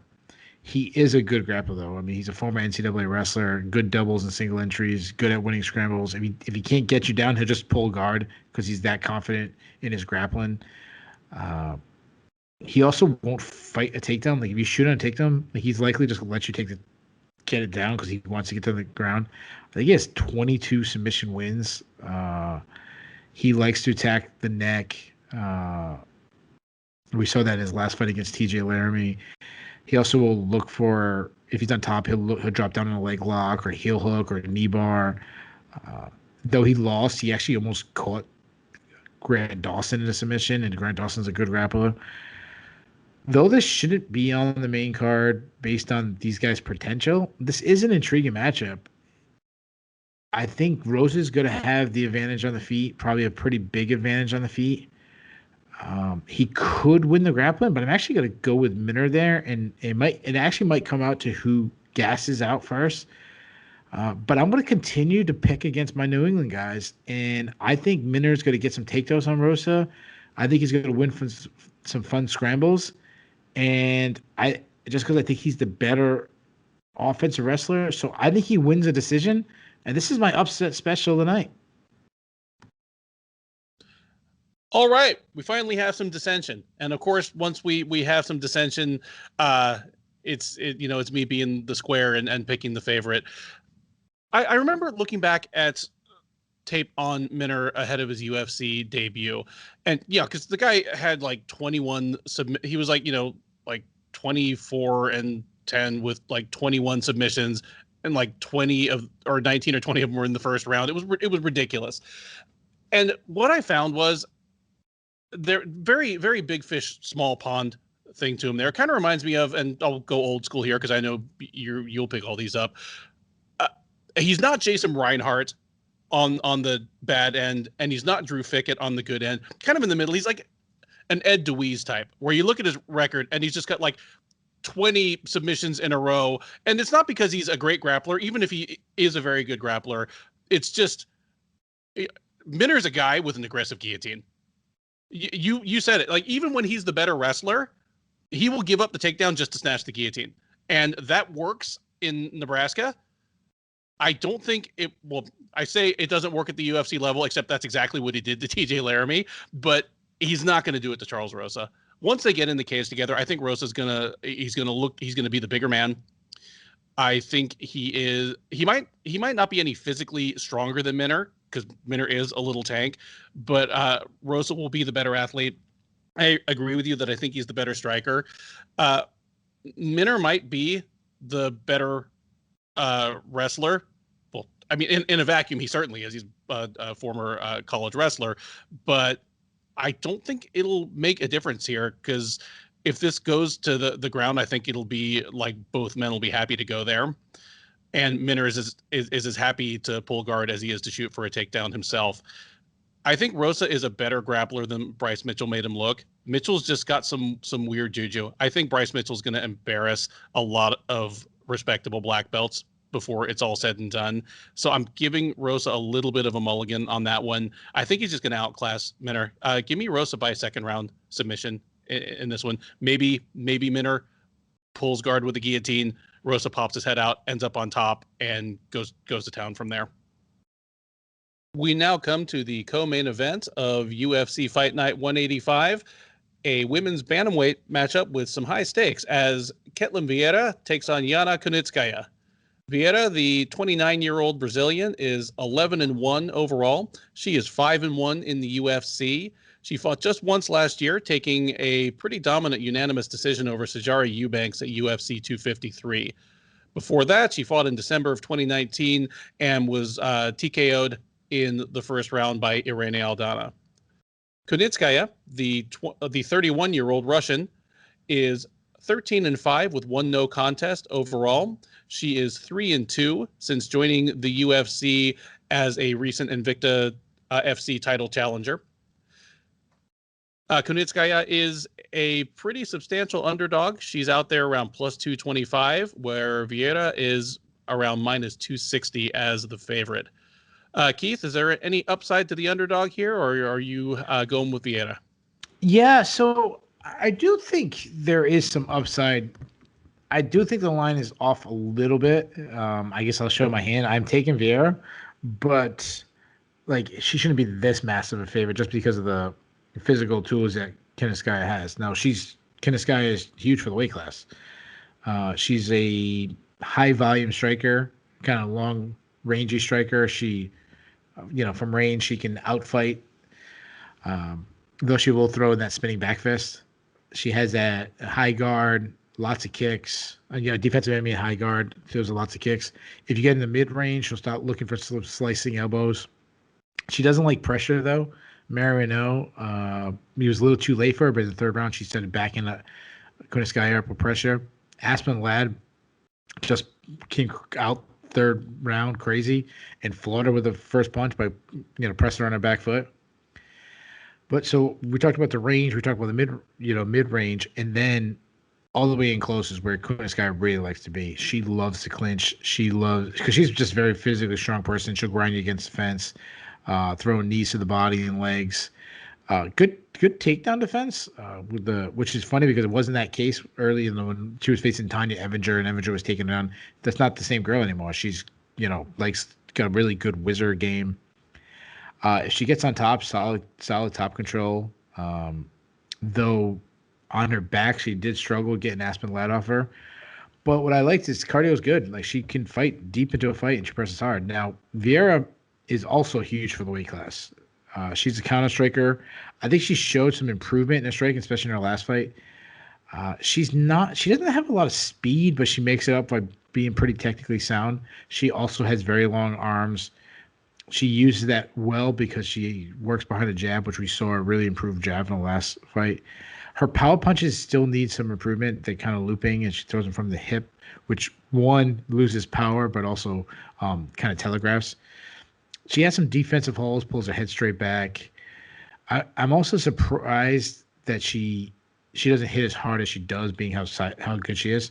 But the dirty boxing is where she's really good at. She can batter you. She did go back to their Kat Zingano fight. She really battered her in their dirty boxing.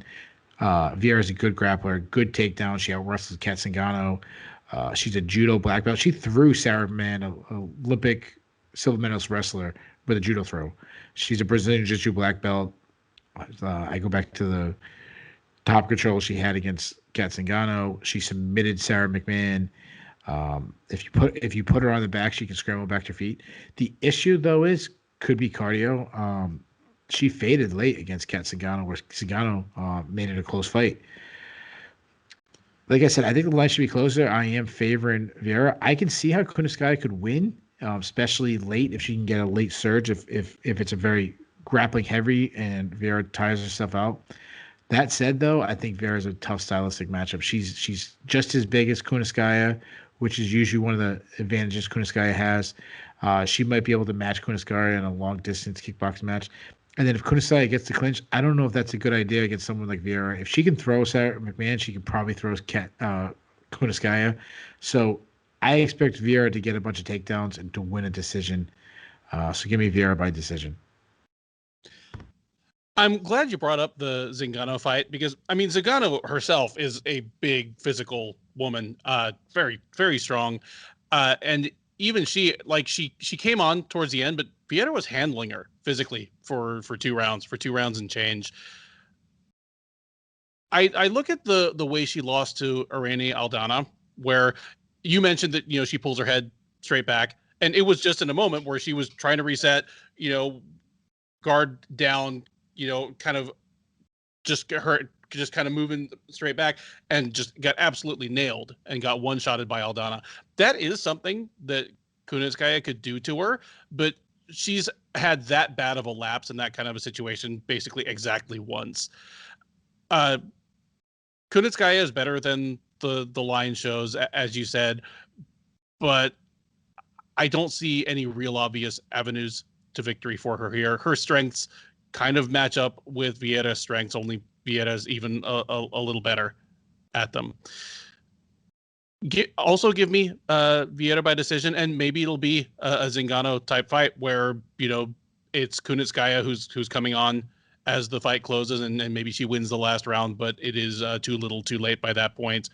And it just, the question going from here as Vieira continues to go up the ladder is, what's it going to look like when she has to get into 5-round fights? And with that, we arrive at the main event and namesake of UFC Vegas 19, Blaydes versus Lewis, as Curtis Blaydes takes on Derrick Lewis. Blaydes, the 29-year-old, is 14-2 with 1 no contest. He is currently on a 4-fight winning streak in the UFC heavyweight division, most recently defeating Alexander Volkov last June. He knocked out Junior Dos Santos in January of 2020, Shamil Abdurakhimov in September of 2019, and took an extremely dominant wrestling clinic style unanimous decision over Justin Willis back in March of 2019. Lewis, the 36-year-old Houstonian, is 24-7 with 1 no contest. He is on a 3-fight winning streak, having knocked out Alexei Oleinik last August, having taken a unanimous decision over Ilir Latifi last February at UFC 247, and a split decision over Blagoy Ivanov at UFC 244 back in November of 2019. Blaydes is a prohibitive favorite here, biggest favorite on the card. He is at -400, while Lewis is available at +325 as the underdog. Obviously, we talked about this fight just a couple months ago. Nothing has changed. The dynamic is exactly the same. The one thing I'll say about this fight is, obviously, a lot of analysis is just going to say it's Blaydes' takedowns versus Lewis's knockout power. But in both cases, those avenues to victory are not as easy as some people have made them look. Like, yeah, all you have to do is punch Blaydes really hard in the head, but how many people have actually done it? Just one guy. And obviously, Derrick Lewis is no great chop on the ground, especially off of his back. When he's on top, he's terrifying, but off of his back, he's not, much to worry about. But it's not as easy to put him there as Daniel Cormier made it look. Lewis's takedown defense, for the most part, is actually pretty good, just like Blaydes' chin for the most part, and his defense on the feet is actually pretty good. Having said that, that is the dynamic. Will Blaydes be able to take down Lewis early and often and either, ride this out, wear Lewis down, or will Lewis catch him with something? Lewis has more than just punches. For a guy who is as big as he is, and I've been in the same room with the guy many times, shaking his hand, the guy is like a chest freezer on stilts. Like, his legs aren't that thick, and his arms actually aren't that gigantic and thick. He's not like Ubereem, but just his torso. It's not even that he's that fat. He is just a gigantic dude. And for a guy that's built like he is, the fact that he throws as many high kicks as he does and doesn't telegraph them, he threw a flying knee against Oleinik. He's always had a pretty good step in knee. He's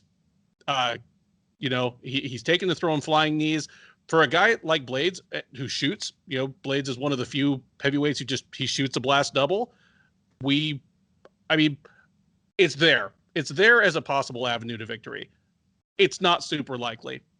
The most obvious outcome here is, even if Blaydes gets some of the better of the early standing exchanges, Blaydes shoots for a takedown within the first 60 seconds. And even if he doesn't get the first one, he'll get the second or third. And whether this goes for 1 round or 5, it's Lewis on the bottom for most of it.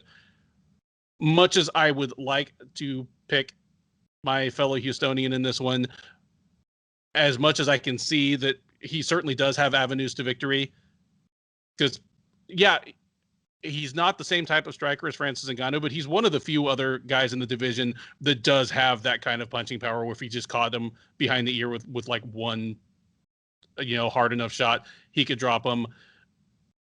Lewis's training regimen is almost an ongoing joke. Like every single fight is the one where he's like, well, my back is finally better. This is the time I'm really in the best shape of my life. But he is now the UFC's all-time leader in knockouts at heavyweight. But long before he was the all-time leader in knockouts at heavyweight, he was already the UFC's leader in knockouts at heavyweight in the 3rd round or later. Even if he looks tired, he still throws hard, and his volume doesn't completely disappear late in the fight. Just ask Volkov. Having said all that, the only real question for me, unless I'm talking about picking a really outside case, is whether Lewis is just tough enough and crafty enough and maybe is in good enough shape to make it to the final bell, or Blaydes just grinds him out. Give me Curtis Blaydes by unanimous decision, probably a lopsided one. Lewis might even win the first round, but by the end of this, it's going to be a rout, I'm afraid. Blaydes big time, Blaydes by decision. Yeah, so, wow. So I agree with a lot of things you're saying. You made some really good points. You made a good point about only one person catching the chin so far of Curtis Blaydes. And then you also made a good point of only one person significantly out wrestling Derrick Lewis. I think other guys have taken him down. I mean, think of like a little Latifi and different stuff, but to be able to hold him down, being DC, those are very good points. But what I would like to say is, if anybody can match Ngannou's power, isn't it Derrick Lewis? And if anybody could match, Daniel Cormier holding someone down, isn't it Curtis Blaydes? So that's what makes it pretty intriguing that both guys have similar styles to the people who beat them. Now, you talk about Curtis Blaydes. The thing that amazes me is that he's only 29 years old. Like, this guy might not even be in his prime yet, which is really scary. He's really developed his striking recently. He's got a very weird physique where he's got these very long arms. He's starting to land his right hand, hurting people with it. He's got hard leg kicks, big power, but also I feel like his striking opens up and he can land more because everyone's in the back of the mind thinking about his wrestling. So if you sleep on him, he's a heavyweight, and he's a massive heavyweight. Like, he can land one big shot and turn your lights out. That's what happened with I don't know how much he weighs, but what does he weigh? 250, 260-pound guy catches your chin, he can put you out. Now, as far as his wrestling, I said this last time we were breaking down this fight.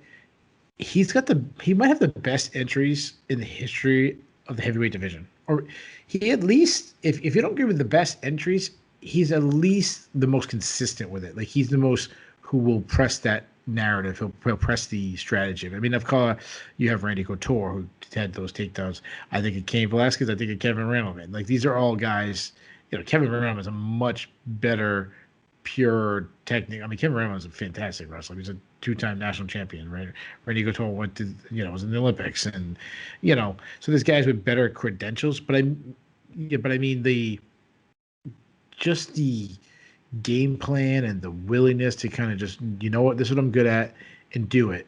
And that's something that really impresses me about Blaydes.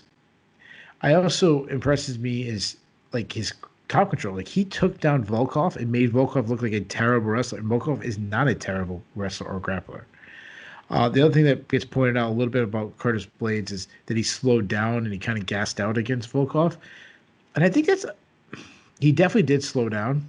But I do think it's a little Derrick Lewis in him, where he looks like he's tired. He wasn't necessarily as tired as he looked. And also, I think it's more of the outlier than the truth about him. Like, I think it's an exception, in that fight than what we've seen in his career. Now, he hasn't 5-round fights like he did against Volkov, so that could have been it. Move on to Derrick Lewis. I think your breakdown of Derrick Lewis was like spot on. Like I've been trying to, not to copy the same things you were saying. Obviously, big heavyweight. The first thing you think of is his power. You said, I'm trying to think exactly what you said about. You were talking about his grappling being like more technical than it is, and sorry,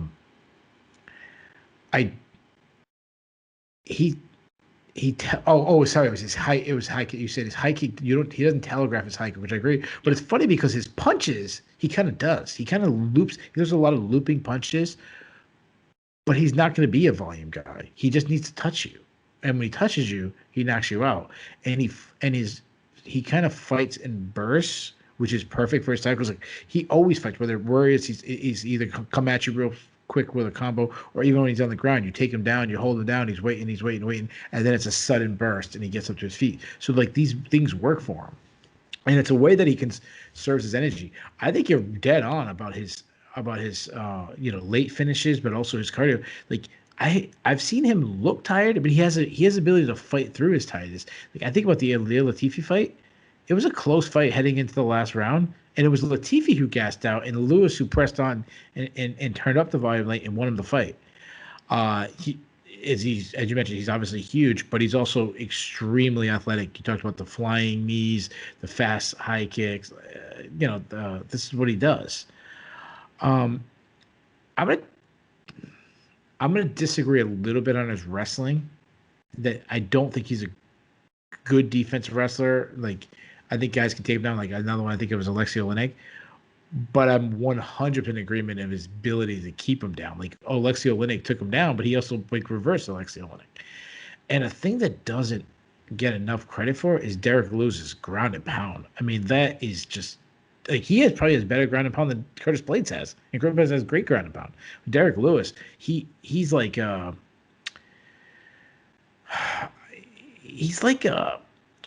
toddler who like you give him like one of these toys where they like, or like not a toddler, like a baby. I shouldn't say toddler, like infant baby that you give him a toy and they don't know what to do, so they just kind of bang it on the ground. Like that's how Derrick Lewis is with his ground and pound. Like he just goes like crazy infant baby smashing on you, and and it's like it's scary. So, as far as his prediction goes, man. Curtis Blaydes wants to develop his hands, but the one thing about Curtis Blaydes is he knows who he is, and this is not the guy he's going to test it on the feet with. You said something I totally disagree with. You said that Derrick Lewis might win the first round. I don't think Derrick Lewis wins a round. Like if he wins a round, the fight's over. Like they didn't get to see what the judges scored that round. And I actually think Blaydes early is probably the best bet. And then if Lewis, either he starches them with a big shot quick, or he survives that onslaught, and then Blaydes is kind of tired. He gets up to his feet. It's the sixth time he's going to take it down. He finds a way back to his feet, and then he just catches something. I think that's unlikely, though. What I think is going to happen is I think it's going to look like a lot like the DC fight. I think Blaydes is going to take him down. It's going to be rinse and repeat, and then finally gets to a position where maybe he's pressed against a cage. Maybe it's somewhere where like Lewis will not be able to get out. And I think Curtis Blaydes ends it with some ground and pound. So give me Blaydes by third round TKO with ground and pound. There you go. All 15 fights from UFC Fight Night 185 broken down by Keith Schillen and yours truly. That takes place this Saturday, February 20th at the UFC Apex. Make sure to check out the SureDog YouTube page immediately after the main event, where Keith and I will have the live recap show. We'll take your questions, take your comments. If you want to make fun of us for the picks we got wrong, we will be there to take our medicine. Thank you very much for listening and enjoy the fights.